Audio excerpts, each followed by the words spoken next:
Hi, this is Caitlin Braun, and I chose to do my digital workshop on partnering with families, supporting inclusion through parent voices.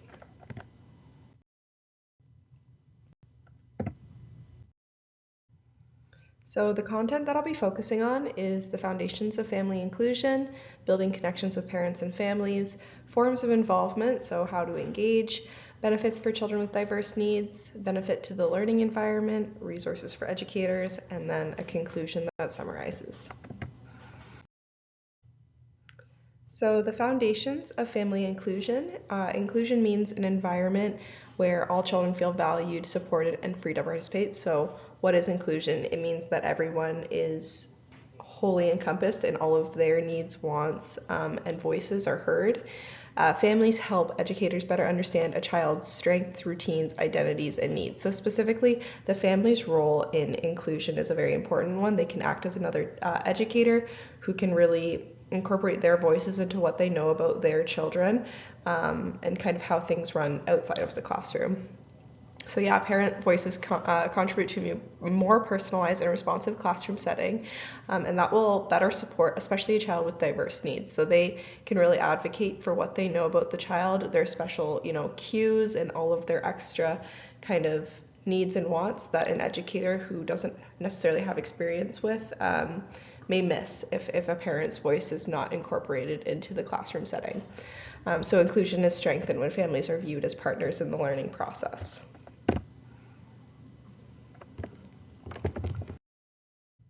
Building connections with parents and families. Strong family partnerships are built through trust, respect, and reciprocal communication.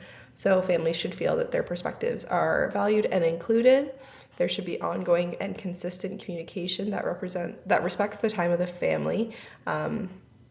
That's essential to creating a meaningful relationship, something that whatever their preferred method of communication is, making sure that that's being respected and you're making time to um, hear them and listen to what they need to say. If they're not able to meet in person, then what else can you do as an educator to make sure that there is still a communication that's going on?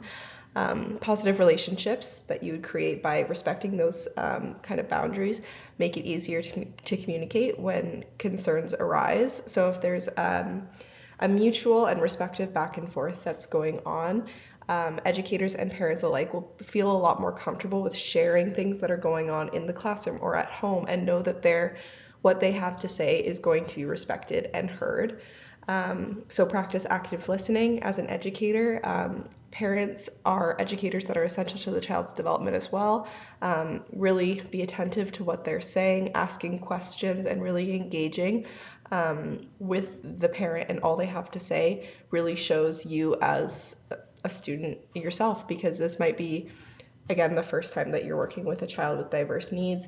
That form of diverse needs, every child is unique, so you don't know what's going on, different cultural backgrounds, identities. Those are all things that we as educators are not necessarily experts on.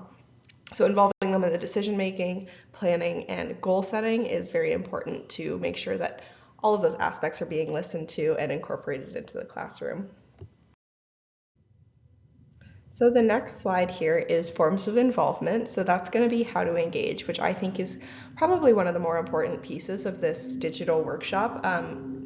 It's having the knowledge that inclusion obviously is important, working with the parents is important, but this is the piece on how to actually execute that and make that happen in the classroom, because a lot of the times educators struggle with not having the time, not being able to make the time, feeling like they're too busy to listen or apply what they've learned from the parents into the classroom. So really utilizing the active listening piece, really write down what you've gathered, write down what you know about the child, what you've learned. Any of the back and forth communication that you've had from the parents is essential to actually incorporating this inclusion and making sure that it's a successful environment.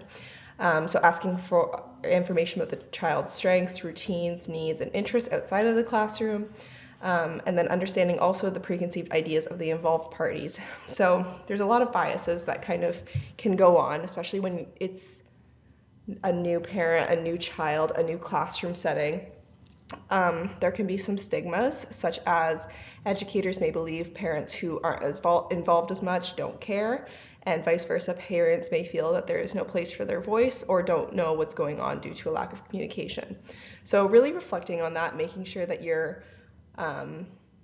communicating properly, respectively, and appropriately in the classroom, understanding that those concerns or biases may be happening with you as an educator, with the parent of a child with diverse needs, other educators in the classroom. It's important to have these conversations about kind of how you're feeling and where you're at to make sure that the wholly encompassed classroom is being addressed, not just one aspect, because focusing on the child means that you're also focusing on the family unit and you're focusing on the environment that the child is in.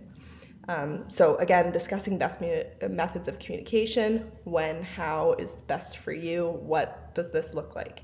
That could look like emails, phone calls, in-person meetings. When are they free? They might have, interesting job hours. You might be busy. So really kind of nailing down that piece is probably step one. And then once you do gather all of that information, really making an effort to incorporate the cultural, linguistic, and other family knowledge that you've obtained into the classroom. So that could look like reflecting traditions, holidays, familiar materials, so toys or objects that they like or are personal to them at home, and then language in the classroom as well. So I've worked with children that are dual language, so they have multiple languages that they use both at home and in the classroom. So doing something like labeling visuals with both, say, English and Spanish for a child who's bilingual can make a world of a difference for developing language and supporting inclusion in that way. So obviously a classroom that is wholly encompassing of a child's wants, needs, and interests is going to benefit all children, but especially a child who may have diverse or exceptional needs, specifically because they really benefit from a consistent environment. So what's happening at home with routines, transitions, language, all of those things are consistent both at home and at school. That can make transitions and daily life a lot more routine and easy for them. So yeah, consistency, feeling understood both at home and the classroom promotes inclusion by creating a mutually safe and supportive environment. It'll improve their confidence and self-esteem so they know what's going on. They can advocate. It boosts a child's beliefs in their abilities and therefore more likely to achieve goals. So they are confident in their abilities. It looks the same at home. They're able to work on these things more. And that will also improve their social skills. So navigating communicative interactions becomes more seamless as parents and educators' communication improves.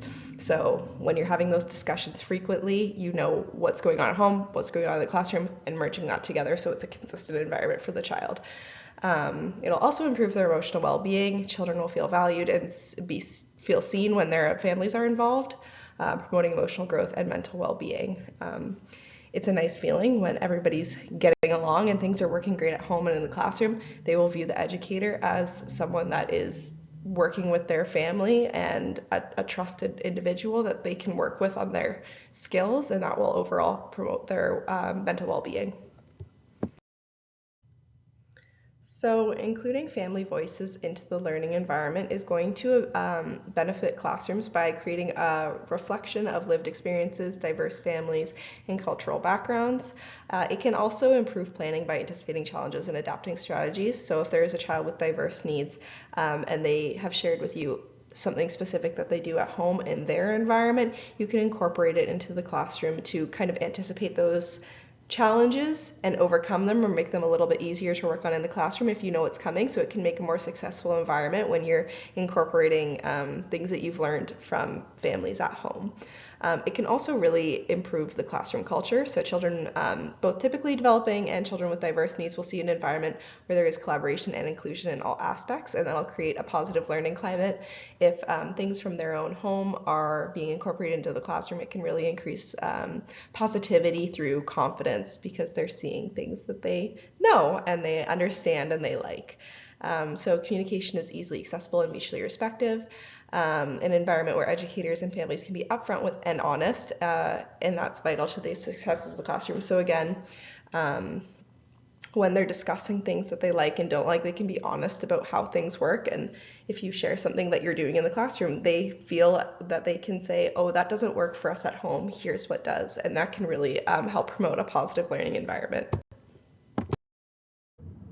So there's a variety of resources that educators can apply both on their own time and in the classroom. So reflection and self-assessment tools being one of them. It can help you understand your bias, your accessibility, and the inclusion level of the current classroom environment, which I think is really cool, and also help you better understand your cultural competence and what you can do to improve it. So the National Association for the Education of Young Children has a lot of really interesting and inclusive checklists and kind of quizzes that you can use to examine kind of what your biases are and how to work on them.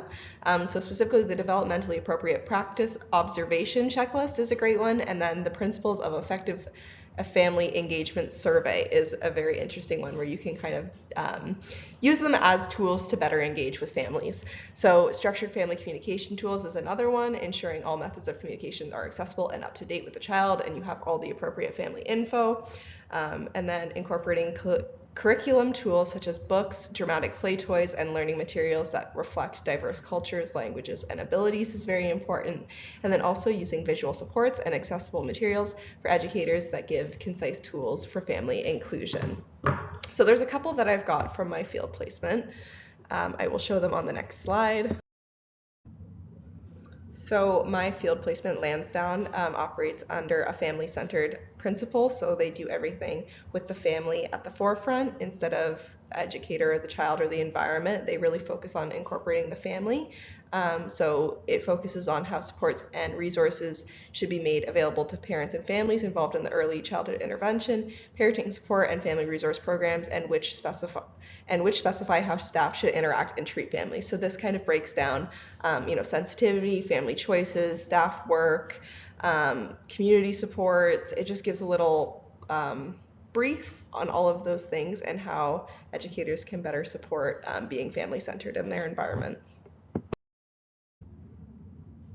This is a video resource from the Hannon Center, and it just touches on specifically language development and the importance that the important role that parents play in developing language early on, which I think is important for educators to watch and kind of understand just how big of a role it plays between the home life and the classroom life. So to conclude this digital workshop, just touching on the points again, family engagement is essential to meaningful inclusion, parent voices strengthen understanding, planning, and support, and inclusive practice is the most effective when built through shared responsibility and meaningful collaboration. So when you understand how important families and parents are when it comes for advocating for their children and creating an inclusive environment for all, that's when you can become a more inclusive and diverse educator who really understands the importance of the family and the home life when it comes to supporting a child with diverse needs. Thank you so much. These next two slides are just the image video sources as well as the citations. So thank you so much for watching this digital workshop and being a part of it. I was really excited to make it. And yeah, thank you.